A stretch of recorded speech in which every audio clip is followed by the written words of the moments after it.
फिर उस संदूक को ऊपर उठाया गया और शव से भरा संदूक लेकर हजरत मूसा अलैहिस्सलाम बनी इसराइल के साथ चलने लगे। उनके चलने के दौरान उस शव से इतनी रोशनी निकल रही थी जैसे सूरज की किरणें फैल रही हों। हजरत मूसा अलैहिस्सलाम बनी इसराइल को लेकर तेजी से लाल सागर की ओर बढ़ रहे थे। यहां तक कि सुबह होते ही कृतियां बनी इसराइलियों के घरों में जाकर यह देख पाए कि बनी इसराइल का कोई भी चिन्ह कहीं नहीं है। तब उन्हें समझ में आ गया कि बनी इसराइली मिस्र छोड़ चुके हैं। इस बात की जानकारी उन्होंने तुरंत फिरौन को दी।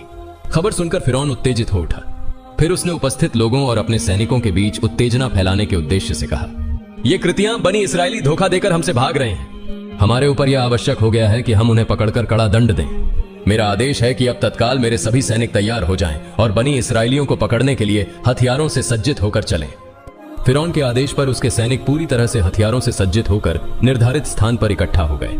फिर एक विशाल सैनिक दल लेकर फिरौन की हजरत मूसा अलैहिस्सलाम का पीछा करने के लिए चल पड़ा। बनी इसराइल तेजी से अपनी यात्रा कर रहे थे और उनके पीछे फिरौन और उसकी सेना भी तेजी से उनका पीछा कर रही थी।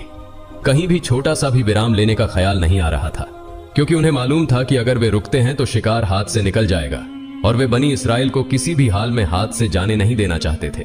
इसी बीच हजरत मूसा अलैहिस्सलाम बनी इसराइल के साथ लोहित सागर के किनारे पहुंच गए। बनी इसराइल ने पीछे मुड़कर देखा तो पाया कि फिरौन, उसकी सेना और लोग उनके पीछे आ रहे हैं। इस स्थिति को देख बनी इसराइल बहुत निराश और चिंतित हो गए।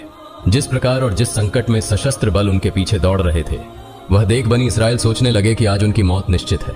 फिरौन और उसके समुदाय के हाथों से मुक्ति पाने के लिए वे मिस्र छोड़ आए थे, लेकिन अब जिस परिस्थिति का सामना करना पड़ रहा था उसमें उनका अस्तित्व ही संकट में आ गया था।